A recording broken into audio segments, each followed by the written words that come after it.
Merhaba arkadaşlar. Kanalıma hoş geldiniz. Bugün yapacağımız işlem bir ekran işlemcisi ısınan bir ekran kartının termal macunun temizlenmesi ve yeniden termal macunla macunlanıp ısının yayılmasını sağlayarak ekran kartının sağlıklı bir şekilde çalışmasına devam etmesini yapacağız.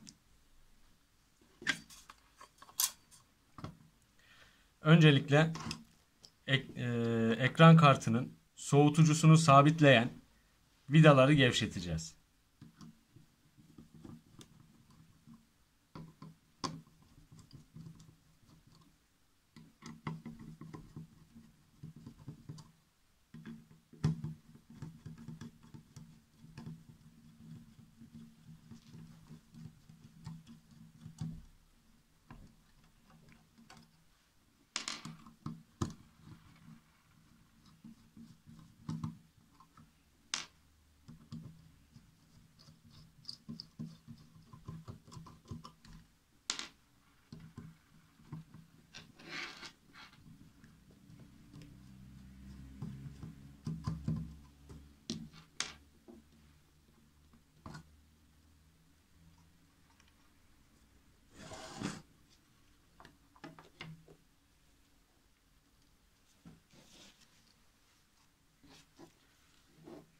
Görüldüğü üzere termal macun özelliğini kaybetmiş. Bunları bir peçete, kağıt,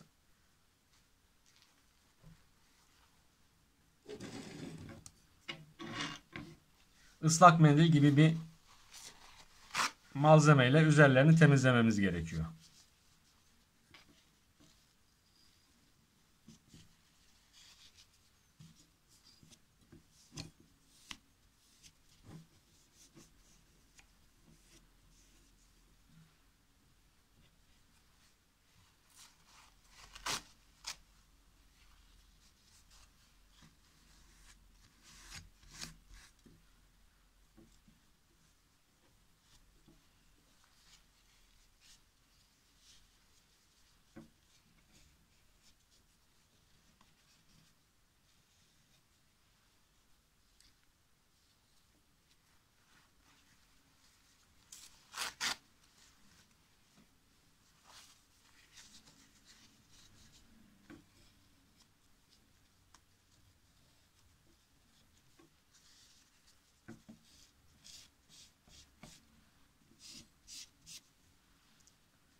İşlemcimizin ve soğutucunun üzerindeki eski termal macunları temizledikten sonra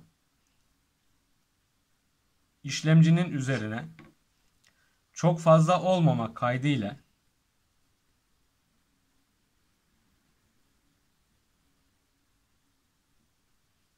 bu kadar bir şey bırakmamız soğutucu üzerine bastıktan sonra onun yaymasına yeterli olacaktır.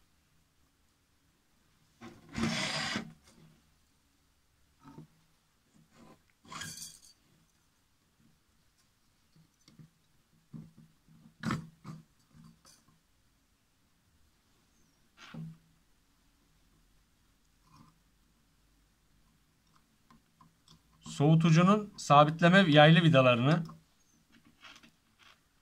mümkün olduğu kadar aynı oranlarda yavaş yavaş sıkarak sabitlemek gerekmektedir.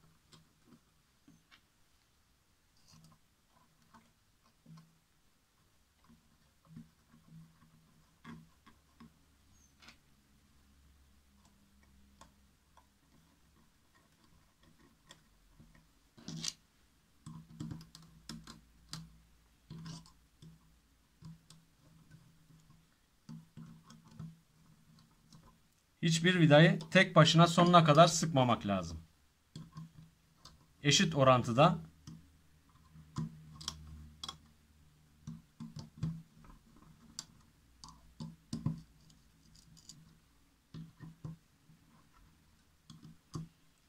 en son noktada vidayı sıkmadan hafif zorluk gösterdiği anda bırakarak dört tarafı da sabitlemek gerekmekte.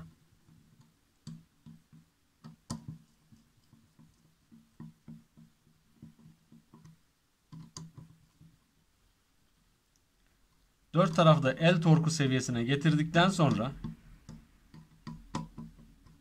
yarım tur, her vidayı yarım tur sıkarak sabitlemek gerekiyor. Çok fazla sıkmak demek işlemciyi gereğinden fazla sıkıştırmak demektir. Bu da işlemciye zarar verir.